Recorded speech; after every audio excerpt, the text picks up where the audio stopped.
Prime Minister Howard, thank you very much for joining me today. It's a great pleasure, David. And thank you very much also for your contribution to the book, Dignity and Prosperity, The Future of Liberal Australia, where you have obviously the opening chapter and set the scene for some excellent contributions, many from your former colleagues. So for those who are listening in on our conversation, Prime Minister Howard, of course, is the greatest living Liberal legend we have in Australia at the moment, and it's been my honour to have known him for many decades, to have the opportunity to work with you on some great periods, and now to be able to work together with your support in putting together this publication, where we together hope we can start the renewal and revitalisation of liberalism in Australia. So, given where we're at today, and your history, I'm very keen to understand. The Liberal Party has had another loss, some would say a devastating loss, but it's not the first time the Liberal Party's lost government in Australia, as you know. And there's also a sense of dismay, I guess, about where liberalism, not just the Liberal Party, but liberalism in Australia is going.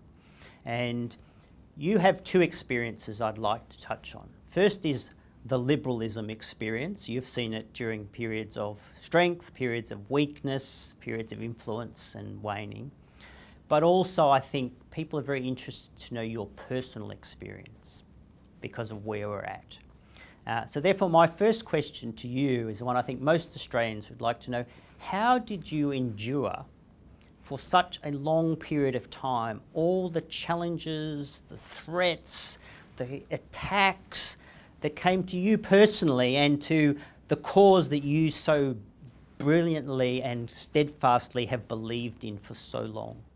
And the main reason I kept going was that I had a strong set of attitudes, a lot of self-belief, and importantly also I had a very supportive family.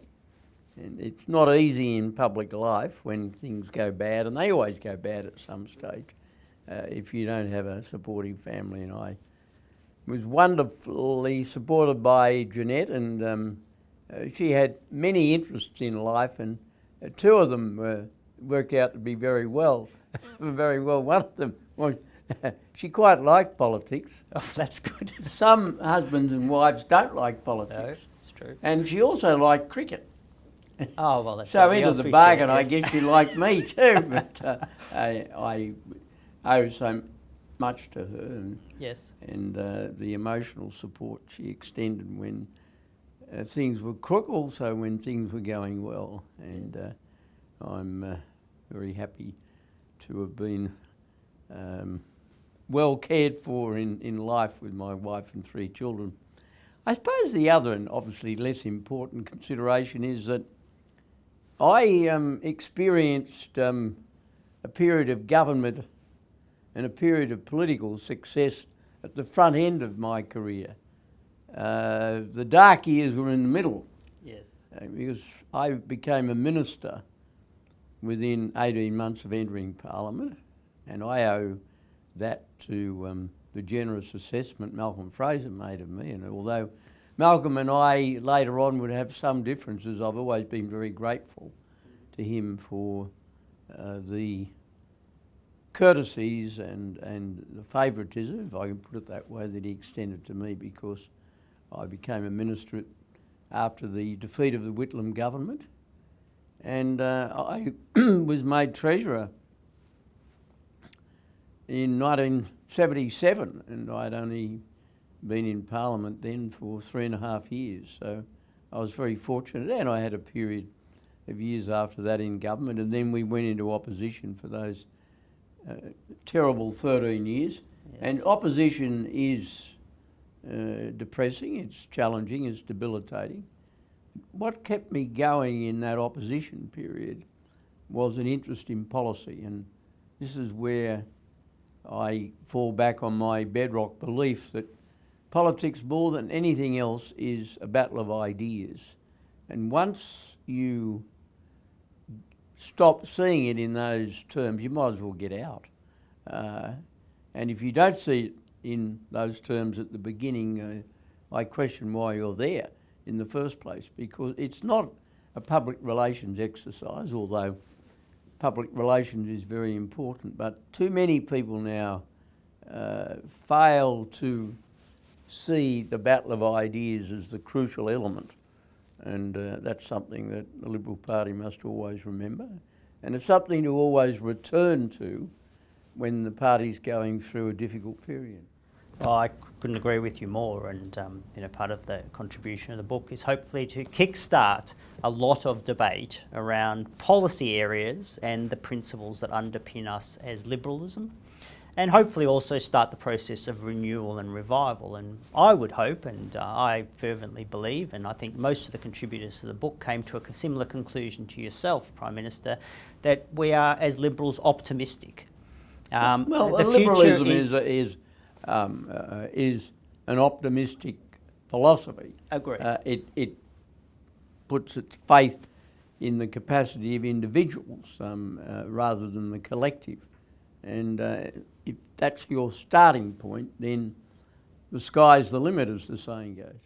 Do you think over the years, and I'm not sure why, maybe you might have a view as to why so many on the centre-right, the broad centre-right, seem to have lost a strong conviction in liberalism and the view that they will espouse it not just from a practical outcome perspective, but for that broader, what I would call moral dimension, which is, the innate agency that individuals have is only respected through liberalism, not through collectivism or socialism or, this sort of government mandate. But we very rarely seem to have that higher purpose debate or advocation, if you like, of what we I believe think we'll have it pretty soon, because when you are out of office, you are thrown back on your fundamental beliefs.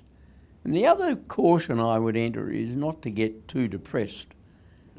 I can remember when we were out of office everywhere, not long after Kevin Rudd became Prime Minister, and he didn't last very long, did he, if I recall correctly? And I think we can overdo the woe is us mentality, and we've got to avoid doing that. And when you look at the result of the last federal election, it was a disappointing result. Our primary vote was 35 point something, terrible. But the Labor Party primary vote was even worse. Yes, true. It was 32 point something. Now, that tells us something. And both major parties have to take a message out of that, that people want an appeal to their better selves.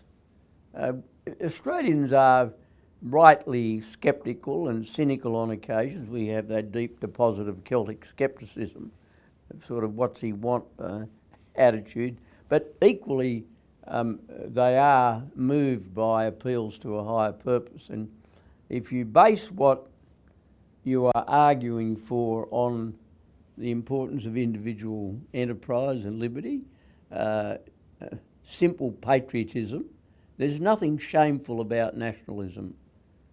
There's a lot to be ashamed of in nationalistic aggression, but to believe in one's country and to believe, as I do, and most Liberals should, most Australians should, that this is the best country in the world, nothing shameful about that. And appeals to nationalism and patriotism are a very important part of the Liberal brand. Yes. So what would you say are the main challenges for us as a political movement or philosophical movement on the centre-right to come to terms with? The most important challenge we have is to have attitudes. Attitudes are very important. When issues arise, I despair when some Liberals say, on the one hand this, on the one hand that. I mean, I remember a few years ago, and it was largely an issue at a state level, but it struck me as a good example of what I'm complaining about, that there was a proposal to have some safe schools program.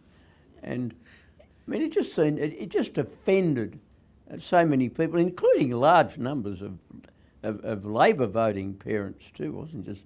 And I despaired that I waited for a senior Liberal figure in government to denounce it and say we won't have a bar of this, but we didn't. We sort of tippy-toed around it, and I think it's very good that Peter Dutton has come out with a strong position on the voice. Yes. And I think his position is right. It's a dangerous proposition to amend the Constitution in the way that is being proposed by the Albanese government. I'm quite happy to amend the preamble to recognise an indisputable fact. Well, indeed, you proposed it. I proposed it, and I'm very happy to have that, but that's a long way away from what the government is proposing. Yes. And we've got to have attitude. You've got to know, be in a position, if I can put it this way, that when an issue arises, people almost by instinct say, oh, the Liberal Party won't agree with that because it's against our philosophy. But we have too many grey areas. We have too many people who say, oh, well, you know, maybe that's not a bad idea and we don't want to offend.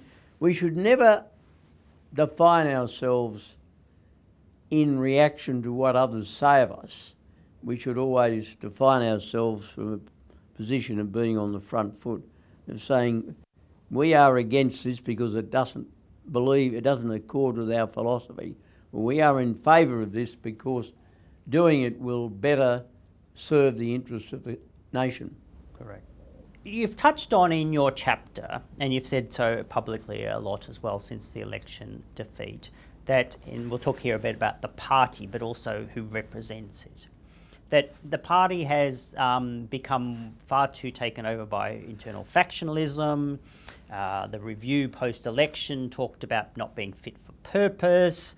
And you've mentioned we seem to now have a lot of what you might call careerists or time servers, or I would say even weather vanes, and as in they're not conviction politicians prepared to battle on issues. They just want to work out where the wind is blowing and then, oh, well, that's popular, I'll go with that. When you were Prime Minister, and even when you were the opposition leader in the party, we seem to have a lot more senior members who stood up as a matter of principle on key battle areas, the Reiths, the Costellos, the Downers, the Minchins, Abbotts, we go on, the Ruddocks, Hills. We had many people who stood up on key issues and were heard. To me, it seems that we've got Peter Dutton, and I think he's trying to do that very much so on this voice, and I agree that's a matter of principle and political practice that he needs to do that. But do you think there's just too many others who are not contributing? Well, I think on the voice, I'm disturbed that some people in senior positions in the parliamentary party are in effect saying, well, we're not going to campaign for either side. Well, I don't think that's acceptable. I don't.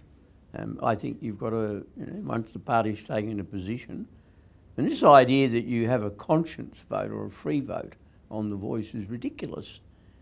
The example of the Republican referendum is pointed to, but that was very different for this very simple reason that the policy of the Liberal Party in 1999, when the Republican referendum was held, was to have a referendum. It wasn't to oppose it, because we have to recall the history. Yes. We went to the 1996 election saying that if we became the government, we would have a constitutional convention, and if a consensus behind a particular Republican model emerged, we would put that model to a referendum.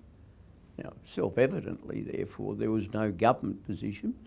The government provided funding for both sides. It was a government policy to have the referendum. There was no free vote on the legislation authorising the referendum. Everybody supported that. But once the referendum was set up, then it was open to people, and about 70% of Liberal federal members campaigned for a no vote. I certainly did, but some of my then senior colleagues, Peter Costello, Robert Hill, Richard Alston, they advocated a yes vote, which they're perfectly entitled to. But to compare that with this is quite different, and it's quite erroneous, and it shows that the people who are making those claims don't really understand the history of their party very well at all. So do you think that means that more of the prominent Liberals need, I guess, a bit more of a backbone to be prepared to get into the debate? Well, and I just think argue that the case more forcefully. I mean, I wasn't in I'm not in the parliamentary party, I'm long since out of it, but I'm sure the thing was thoroughly debated. And once you've taken a position, you've got to get it out there and support it. And if you can't do that, well, you should make that very clear. And if you have a senior position, you should absent yourself from that position. Fair enough. One of the other areas, and having worked with you, under you, and learnt a lot, is on all key policy areas, you would always fall back on principle. Mm. All right? And I think it made it something that as Prime Minister, you can't be on top of the detail of every possible area because it's just vast, as we know in government. But having your core principles allowed you to make judgments as to if I or any other advisor went to you and said, oh, Prime Minister, we should be taking this position, you would be able to question it and challenge it. What do you see as those absolute core principles that helped guide you through your time? Well, I think the core principles obviously were that we always preferred the individual over the collective. Mm-hmm. We had a very deep faith in private enterprise with a special reverence, I guess, for small business. I came of a small business family and that has obviously influenced me. Not all Liberals come from that background, but that doesn't matter. It doesn't alter their commitment to the cause. And a belief that taking risks is something to be encouraged, particularly if the risks are for your own self rather than for others. Yes. I was never somebody who wanted to take risks with the welfare of my fellow Australians, but I was willing to take risks in my own life for career purposes, and I was willing to take policy risks if I thought the benefit of the country was involved. They are some of the core principles. I mean, obviously, flowing from those is a belief that it's far better for things to be run by private enterprise rather than by government. Governments are terrible at running businesses. They're very good at formulating policy for the defence of the country. They're very good for organising society, and if they're democratically chosen, as our governments are, they're very good at ultimately delivering the right outcomes. And for all the faults of government in Australia over the years, they have delivered good outcomes because of the stability and prosperity of this country is evidence of that. They are some of the core principles, and I guess the other core principle is the role of the family. The family is the most important group unit in our society. A stable, united, well-functioning family is the best social welfare mechanism that mankind has ever devised. And I would always test a proposition by its impact on a family and whether it was something that encouraged family stability and family unity, whether it encouraged people towards family formation. All of those things are tremendously important because in the end it provides not only an emotional harbour, but it also provides a tremendous welfare underpinning. Well, and I guess as you've mentioned in the opening question, it provides the support for you to endure through the good and the bad times. Well, that's true of any person's career. You mentioned the prism of the family to look at it, and I remember back when involved that there were 4 key constituencies that every time we prepared any budget or any major policy platform, we had 4 key constituencies that constituted what the press called the Howard Battlers, I guess, but from your perspective, there was families with children, small businesses, retirees, especially the self-funded ones, and regional and rural communities. And I think they became effectively the whole broad base of the Howard period. And when I look back at Robert Menzies and his forgotten people, probably not unsurprising to you, he called the middle class, as he regarded them, were the people who were otherwise unrepresented by major powerful vested interests, and he called them the salary earners, which is the private ones, I presume, not the civil servants, the shopkeepers, the skilled artisans, professional men and women, farmers, and so on, quote, the backbone of the nation. Do you think, first of all, that those sorts of constituencies still should be at the heart of the modern liberal approach? And if so, have we let them down? Well, can I say a couple of things in reply to that? The answer is certainly they should be at the heart of the modern liberal approach, but we should remember that language alters, and we shouldn't exclude salary earners who are employed by the government.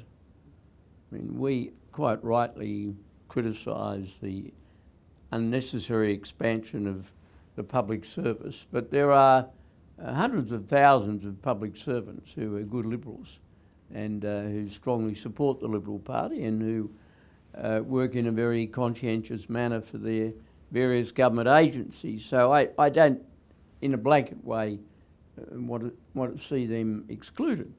And could I just say on that, when I talk about the need for people who go into Parliament having had an experience outside of politics, I include in that, of course, people who may have worked as a school teacher or may have worked in health services or may have worked in a government department who have very strong liberal values. And a broad church accommodates everybody who has the liberal fervour coursing through their veins, and no matter what they do or how they are employed.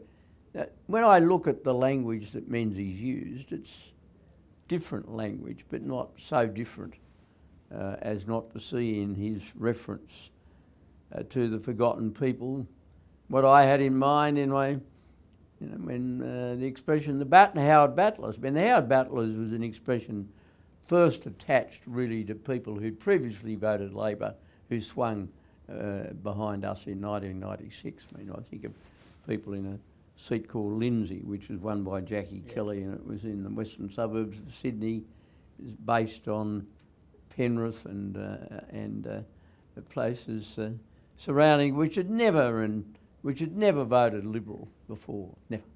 And it was an extraordinary result. And a lot of those people, they were attracted. They heard our message, and our opponents had stopped talking to them. You mentioned some of the representatives and the need for the broad church, which is both broad philosophical church of what I call the non-socialist forces. Robert Menzies said basically when we formed the Liberal Party, all the non-socialists should come together because we're stronger together to accommodate and work out our differences ourselves, because what separates us from the Labor side is socialism, which he famously said, even after he retired, that liberalism must continue to battle socialism, and I think you'd probably appreciate that battle is still going on to this day. It may be in slightly different variations, but that is the biggest battle we see. And liberalism, as you said, is really the philosophy of empowering people to fulfil their lives and to pursue their dreams and achieve what they can as they may be God-given traits and abilities to fulfil themselves. So when we think about that context for the party, do you think that we have been attracting either enough people to the broad church, either as members or supporters? And bear in mind we lost over 500,000 voters, didn't go and vote for left-wing parties, they voted for other so-called fringe centre-right parties. And also our members of parliament, are they reflective of that broad church, that success in other walks of life that brings them certain skills and capacities to Parliament that we really need to be able to promulgate the policies to differentiate ourselves? Well, can I just start on that last point? I haven't done a detailed analysis of the career backgrounds of people who've come into state parliament, but looking at the federal scene, I think it's fair to say that the Liberal Party still has attracted people with a variety of backgrounds, but certainly at a state level I see a growing tendency for the number of people whose background has just been in politics who get into Parliament is rising. Now, there's nothing wrong per se with that if the man or woman involved has a contribution to make. And I can think of some wonderful contributions from people whose entire career has been involved in politics, but generally speaking it helps if you've done something else. And I look at the composition of the new Albanese government.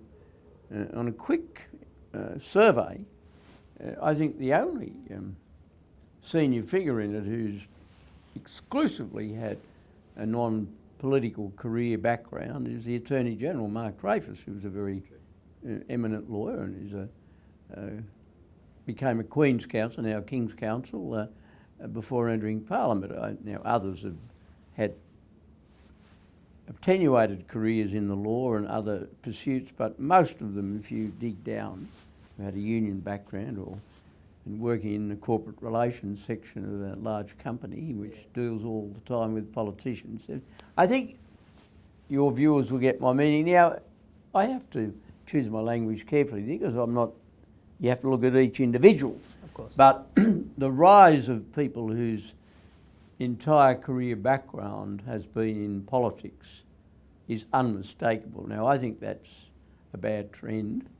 How do you deal with it? Well, I think you have to be aware of it. Lots of young women come to see me and say, I'd like to get into politics. Have you got any advice? And I say, well, first of all, join the party of your choice. I hope it's the Liberal Party, and it usually is. But I said the other advice I'd give you is to do something with your life apart from politics for the next 5 or 10 years. So you've got a bit of experience of life. Now, sometimes that advice is taken, sometimes it's not. And sometimes it's good advice, sometimes it's not. But that's the general meaning. And I think it's enormously important that people bring to their political years an experience in life, whether it's in a profession, in a public service role, whether you're a medical practitioner, a lawyer, somebody working in finance, somebody who's run a small business. So the list is endless. Life experiences, I think, help you formulate policy and judge policy with a level of wisdom. Life experiences, you understand why, and I found on a number of occasions in the roles I held in government, particularly as Treasurer and as Prime Minister, that good and all as though my public service advisors were, and they were excellent, on some occasions they exhibited in advice an absence of appreciating just what's involved in running a business, particularly a small one. One of the areas where you've commented after the election, and you talk about in your chapter as well, is economic policy. And you have been a long-standing champion of liberal economic reform and delivered, some of it was delivered by Bob Hawke, which you supported throughout that period, and you've made that point that it's much easier to implement unpopular reforms when you've got bipartisanship in the national interest. And of course, your Labor opponents, when you became Prime Minister, never reciprocated in any way. They opposed, for pure populist reasons, every major reform that you put forward and achieved. But do you think we've sort of eased off? Our productivity's dropped, our real incomes are growing at nothing like what they were under your period. Have we dropped the ball on economic reform, and should that be a key focus for Liberals going forward? I think one of the major reasons we lost the last federal election was we didn't have a plan for the future, particularly in the area of economics. We have to go back to taxation reform. We have to return to industrial relations reform. On that policy area, the Liberal Party has really gone to water over a long period of time. I know the reason for it. I became convinced that if we hadn't have had work choices, we wouldn't have lost the 2007 election. Well, I don't accept that. I think work choices had a couple of errors, but it was the inevitable culmination of a long process of industrial relations reform. There were other reasons as well why we lost then, and there are other reasons why we lost in 2022. But the main reason was, I think, we didn't have a plan for the future, and people thought, well, why, why vote for them? Why vote for them? They've stopped, and I think that is something we should never forget. Because I thought Scott Morrison did a very good job on COVID. I thought he did an excellent job in really orchestrating AUKUS. I mean, the new government's claiming all the credit and enjoying all the limelight, but if it hadn't been for Scott Morrison, we wouldn't have had it in the first place. Yeah, absolutely. And are there any other areas, policy areas, where you think that's something we should be taking up the fight, the battle of ideas around, to differentiate ourselves going forward? Well, can I make the point that you don't differentiate for the sake of differentiating? You only differentiate where policy is bad, but economic reform is not just taxation reform. I think we should renew our faith in privatisation. I think competition reform is a good idea, further competition reform. Federal-state relations, which have a very heavy economic component. Now, I don't think we can produce miracles in that area, but there are obviously important areas, and I think we need to, at a national level and also at a state level, to keep a very careful eye on what all these Labor governments will seek to do in education.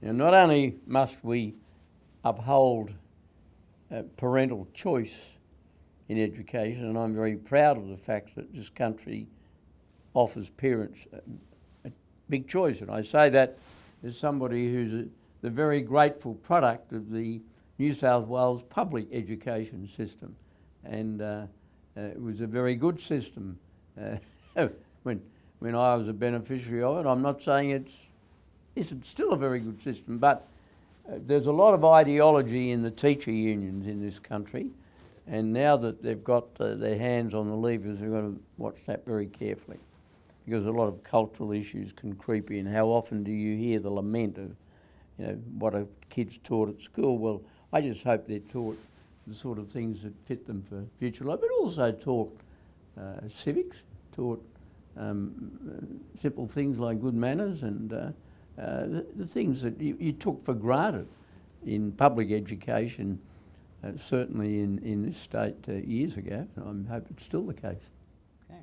And do you have any final messages for the Liberals out there who are lamenting where we're at the moment? Well, because you've seen so much. Well, my strong message is that, for heaven's sake, don't adopt a woe is us mentality.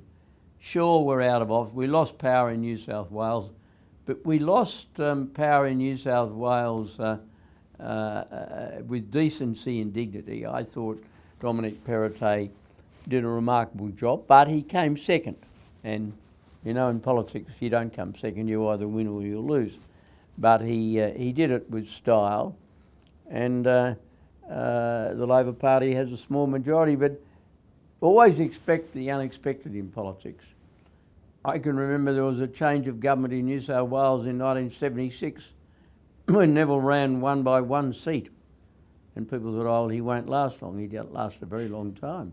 He won 2 subsequent elections with huge majorities, even capturing seats for the Labor Party on the North Shore of Sydney.